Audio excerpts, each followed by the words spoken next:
Hello and welcome to Richard August, the autistic Christian MGTOW, the red pill man who lights it up blue. This is today's reading from the apocryphal text of the 1599 Geneva Bible. Today's readings are from Sirach or Ecclesiasticus, chapters 40 through 42. And may God add his richest blessing to this reading of his holy word.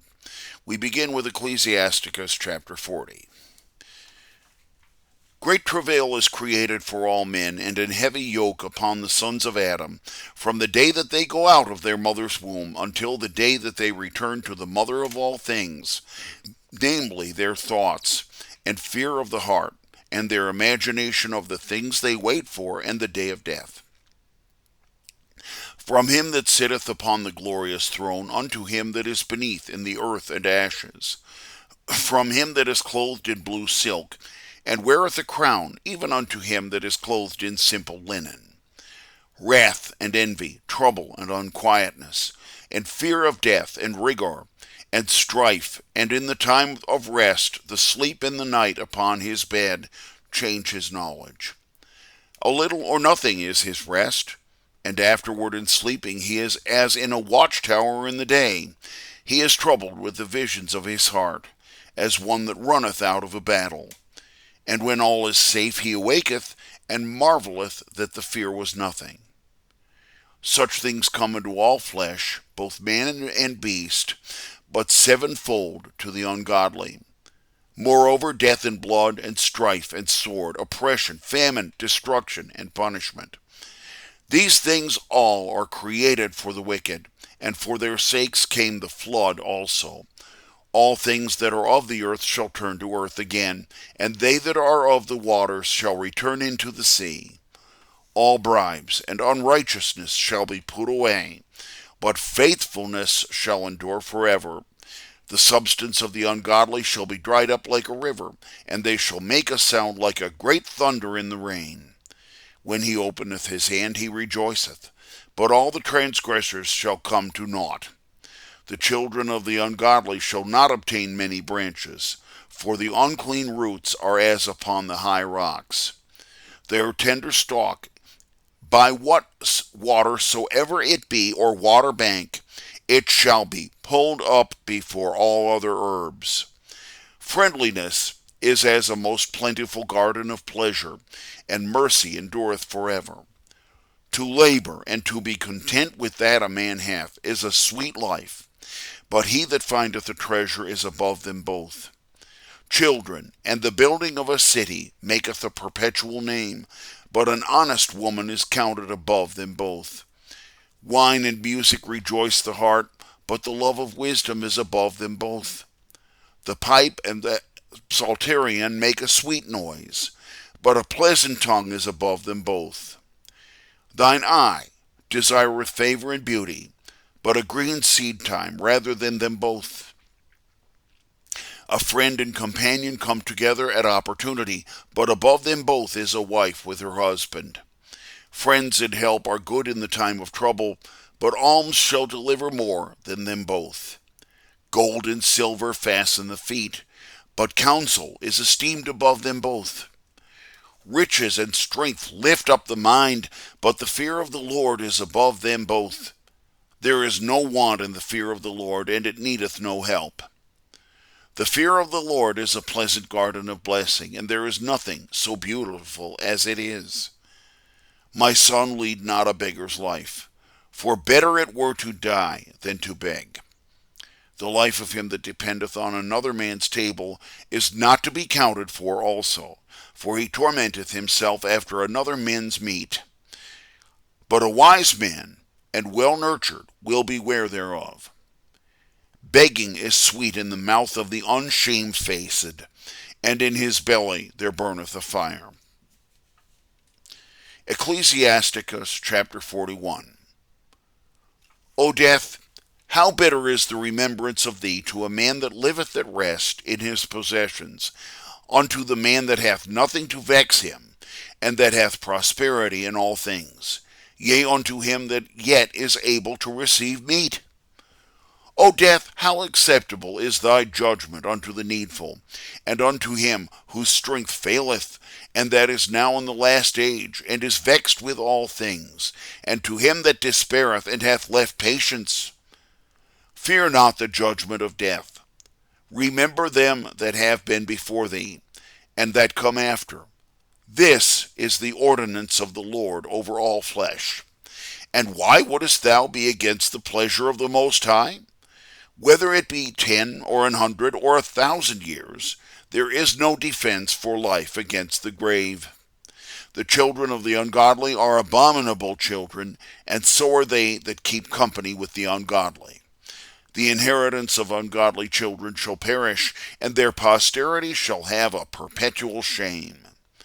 The children complain of an ungodly father, because they are reproached for his sake. Woe be unto you, O you ungodly, which have forsaken the law of the Most High God, for though you increase, yet shall you perish. If ye be born, ye shall be born to cursing. If ye die, the curse shall be your portion. All that is of the earth shall turn to earth again, so the ungodly go from the curse to distraction. Though men mourn for their body, yet the wicked name of the ungodly shall be put out. Have regard to thy name, for that shall continue with thee above 1,000 treasures of gold. A good life hath the days numbered, but a good name endureth ever. My children, keep wisdom and peace, for wisdom that is hid, and treasure that is not seen, what profit is in them both? A man that hideth his foolishness is better than a man that hideth his wisdom. Therefore bear reverence unto my words, for it is not good in all things to be ashamed, neither are all things allowed as faithful in all men.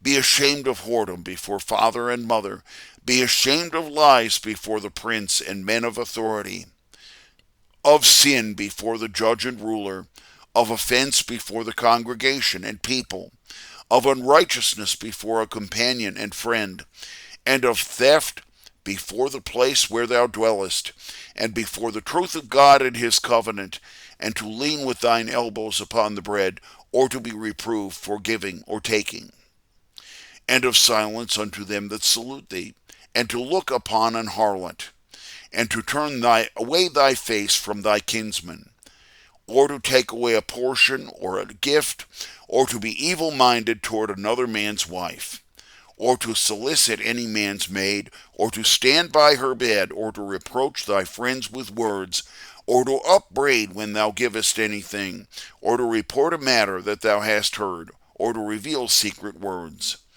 Thus mayest thou well be shamefaced, and shalt find favor with all men. Ecclesiasticus chapter 42. Of these things be not thou ashamed, neither have regard to offend for any person, of the law of the Most High and his covenant, and of judgment to justify the godly, of the cause of thy companion, and of strangers, or of distributing the heritage among friends, to be diligent to keep true balance and weight, whether thou have much or little, to sell merchandise at an indifferent price, and to correct thy children diligently, and to beat an evil servant to the blood, to set a good lock where an evil wife is, and to lock where many hands are. If thou give anything by number and weight, to put all in writing, both that is given out, and that is received again, to teach the unlearned and unwise, and the aged that contend against the young. Thus shalt thou be well instructed and approved of all men living. The daughter maketh the father to watch secretly, and the carefulness that he hath for her taketh away his sleep in the youth, lest she should pass the flower of her age, and when she hath an husband, lest she should be hated. In her virginity, lest she should be defiled, or gotten with child in her father's house, and when she is with her husband, lest she misbehave herself, and when she is married, lest she continue unfaithful. If thy daughter be unshamefaced, keep her straitly, lest she cause thine enemies to laugh thee to scorn, and make thee a common talk in the city, and defame thee among the people, and bring thee to public shame. Behold not everybody's beauty, and company not among women. For as the moth cometh out of garments, so doth wickedness of the woman. The wickedness of a man is better than the good entreaty of a woman, to wit, of a woman that is in shame and reproach. I will remember the works of the Lord, and declare the thing that I have seen. By the word of the Lord are his works. The sun that shineth looketh upon all things, and all the work thereof is full of the glory of the Lord. Hath not the Lord appointed that his saints should declare all his wondrous works, which the Almighty Lord hath established to confirm all things by in his majesty? He seeketh out the depth and the heart, and he knoweth their practices. For the Lord knoweth all sciences, and he beholdeth the signs of the world. He declareth the things that are past, and for to come, and discloseth the path of things that are secret. No thought may escape him, neither may any word be hid from him. He hath garnished the excellent works of his wisdom, and he is from everlasting to everlasting and forever. Unto him may nothing be added, neither can he be diminished. He hath no need of any counselor. Oh, how delectable are all his works, and to be considered even unto the sparks of fire. They live all and endure forever, and whensoever need is, they are all obedient. They are all double, one against another. He hath made nothing that hath any fault. The one commendeth the goodness of the other, and who can be satisfied with beholding God's glory? Thank you for watching and listening. This has been Richard August, the autistic Christian MGTOW, the red pill man who lights it up blue. This is today's reading of the apocryphal text of the 1599 Geneva Bible. I invite you to like and share this video with others and to subscribe to my video channel. I also invite you to leave a tip in my monetization link at the top of my BitChute channel. It is a link to my PayPal account to leave some money there. And I invite you to come back tomorrow for further reading from the book of Ecclesiasticus.